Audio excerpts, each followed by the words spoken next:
wait. They are going to fine me $250,000. Excuse me, what? Yeah, the everyone is stealing from Popflex saga just got even crazier.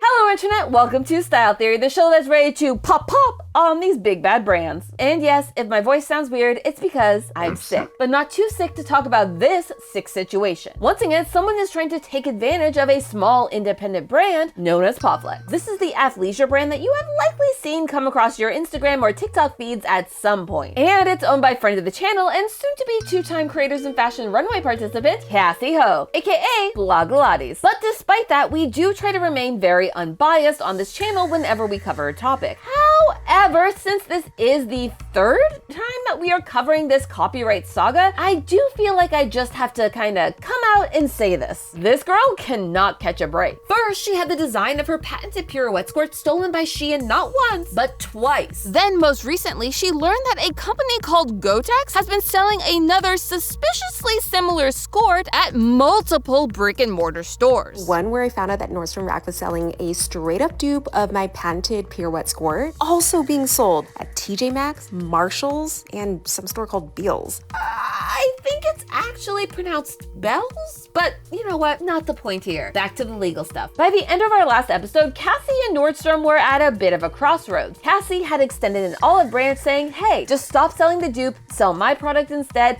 and we can just let bygones be bygones. To which Nordstrom totally said yes. Everyone made a bunch of money. It was happily ever after. Just kidding. Hey Siri, play This Is Why We Can't Have Nice Things by Taylor Swift. Yeah, instead of meeting in the middle, Cassey has basically been going through a legal pinball machine, bouncing back and forth and back and forth and back and forth between all involved parties. And once she did get a response, it was pretty much the worst response that she could have gotten. Get this NDA. It says that I am not allowed to talk about this story, and that if I do post, that they are going to fine me $250,000. I have to admit, that was a plot twist I did not expect. Now, there's a lot more to the story, and it's all putting Cassey, her company, and her brand in a very complicated spot. Gotex is basically trying to pull an Ursula and get Cassey to sign away her voice. But should she? I mean, is Gotex even legally able to do this? And is there anything that Cassey can do to end this once and for all? Or is she doomed to drown in red tape forever? Let's break this whole thing down and find out if maybe, just maybe, there is actually a light at the end of this copyright tunnel. The first thing that we need to do is figure out how we went from $0 to $250,000 in the first place. Before posting her first video and a series of Instagram stories discussing the situation, Cassey had been pretty radio silent on the whole thing, despite all the tags and questions from fans who were finding these pirouette skirt dupes in stores. You guys also showed me receipts of that exact Gotex dupe. During that time, she and her company were working to find a resolution that wouldn't end up in a huge lawsuit. But instead, she says she ended up just being bounced around for months. And essentially, it's been a game of hot potato where I'm the potato being tossed around from lawyer to lawyer, corporation to corporation, between the retailer, the vendor, and the manufacturer. And with no power to make them give her the time of day, Cassey turned to the one place where she held all the power: social media. Did you really think that by threatening to sue me that you'd actually shut me up? Now, I can't speak for them, but I can hazard a guess that yeah, they did. And it worked. After months and months of nothing, Cassey finally got a response from Gotex's lawyers. And you are not ready to hear this. No, really, take a breath with me. Okay, let's go. Want to hear what the Gotex lawyer actually wrote me instead of apologizing for infringing my patent? Since Gotex did not design, manufacture, or sell any of the products that are alleged to infringe the patent. Pause. As we discussed in our last episode, these dupes were being sold under the Gotex brand on the websites of these stores. And when there were photos of these dupes found in stores, they had the Gotex tags on them. It literally says, products offered by Gotex are one-of-a-kind creations. I'm so confused. Like, should I believe the lawyers or the hang tag? Now here's the thing. If Gotex had responded and said something like, hey, bye guy, despite the small amount of visual similarities between our two squirts, I didn't actually infringe on your patent. We good, bro? We would be having a completely different conversation right now. Gotex has every right to try and claim that. Try being the key word. They would still likely have to prove at some point that it didn't violate Cassey's patent. But to be like, nah, we didn't even make that product. Like, whose name is on the website? Whose name is on the tag? Is it hot in here? Oh, one sec.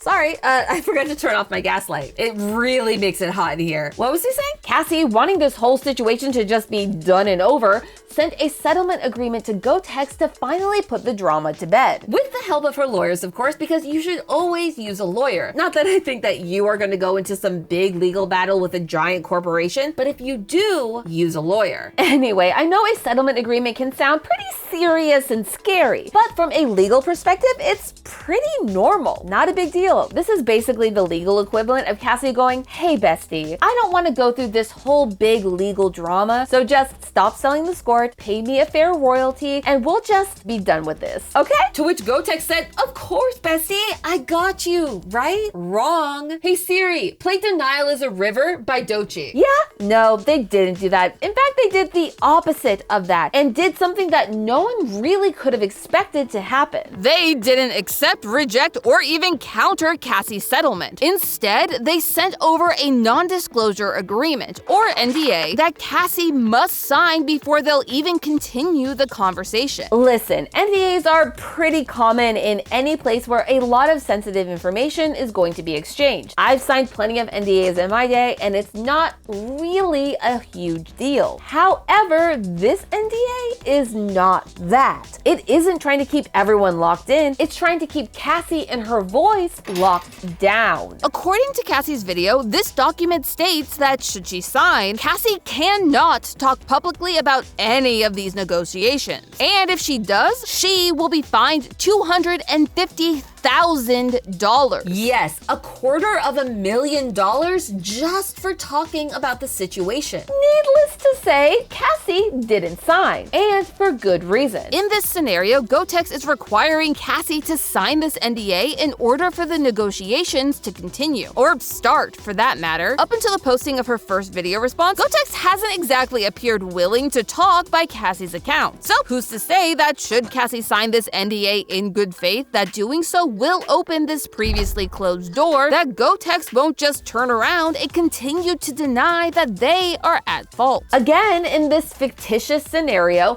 Cassey would have signed away her one way of fighting back against these big corporations, her voice. She would be well and truly Ursula. Say it with me, friends. Do not make the same mistakes as the Little Mermaid. And if anything has been true during this whole Popflex copyright saga, whether it was with Shein, Nordstrom, or Gotex, Cassey's voice is her biggest weapon. And Gotex is making a big claim against anything and everything Cassey has used her voice to say. They are claiming defamation. Dun dun dun. You see, that little letter that Gotex sent included a very interesting request. We request that your client remove all defamatory remarks that she has published. But that's not all. According to the screenshots of the letter from Cassey's video, they also requested that Cassey refrain from encouraging others to defame Gotex. This is likely due to the large backlash from Cassey's fans, both towards Gotex and the stores carrying their skirts. And they cap this all off by saying, while Gotex has so far resisted exercising its legal rights in this matter, that patience does not extend forever. Now, legally, all I can say about that is, oof. Patience aside, what we actually need to pay attention to from this letter are these two little words, defame and defamatory. Defamation is when someone says or transmits, like, posting online, a statement about someone else that is 1, false, and 2, hurts that person's reputation. But is that actually what Cassey's doing with her videos and her posts? Let's look a little closer. Generally, the courts in the US look for 4 criteria to determine if defamation has actually taken place. 1, you had to say or post the alleged defamatory remarks to some sort of third party. Which, yes, Cassey's Instagram with over 3.2 million followers would count as. The second is whether what was said is actually damaging to someone's reputation or causes them some sort of harm. Which, considering how Gotex has had to shut off comments on its Instagram and how Nordstrom has been flooded with tons of angry messages, could be argued here. And even if that wasn't the case, most states argue that if you accuse someone of a crime or corrupt act, like say stealing or infringing on a patent, it pretty much checks the cause harm box automatically. Things are not looking so great for Cassey. She is currently 0 for 2 on all accounts, which means it all comes down to our final 2 points. And this is where it starts to get a little, complicated. In order to prove defamation, Gotex would also have to show that Cassey's statements were really false, and that she either knew they were false or was negligent in determining if they were false. Most of the time when you state your opinion, whether it's good or bad, you are not committing defamation, even if that opinion is based on something false. But when you start to say things that are false, that appear or claim to be fact, that is when you start to get into some legal trouble. Legally speaking, there is a big difference between saying, I think Gotex is infringing on my patent, and saying Gotex is infringing on my patent. But that's only if the statement is false. If it was found that Gotex did infringe on Cassey's patent, then there would be no case for defamation. Listen, you can go damage someone's reputation as much as you want, as long as the things that you're saying are actual facts. Only problem is that you and I can't actually determine if Gotex really stole from Cassey's design, despite how obvious the answer might seem based on the photos. The only one who can legally decide that is the courts. Which brings me to the final point I want to talk about today. What happens now?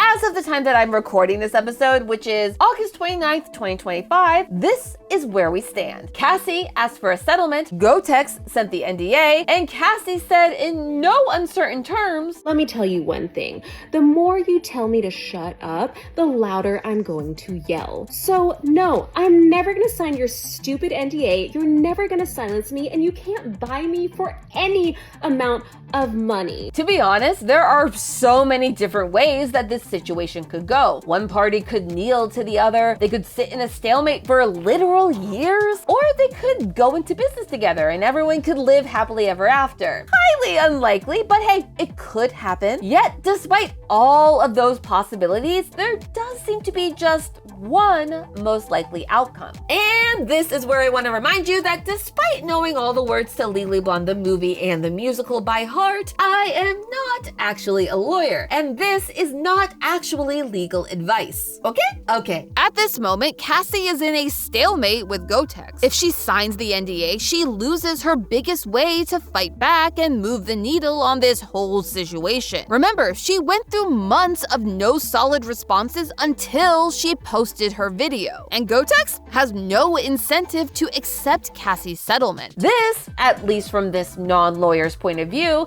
leaves Cassey with only one real option: sue Gotex. Let me be crystal clear about this. A lawsuit is the last thing anyone in this situation should actually want to happen. It comes with huge risks, both professionally and personally. If Cassey won, it's unlikely that the money she'd get from Gotex would cover her legal fees. And if she lost, not only would Cassey end up paying damages to Gotex, but it would open up her business to more and more copyright infringement with no way of fighting back. Because in the end, that is what all of this comes down to. How infringing is the infringement? Cassey has fought back against dozens of dupes, and those are only the ones that we know of. And she did it all with the power of her patent. If she went to court and lost this case to Gotex, the truth is that suddenly that patent becomes nothing more than a fancy piece of paper against all the other would-be dupes out there, past, present, and future. But trying to avoid it is what landed us here. Remember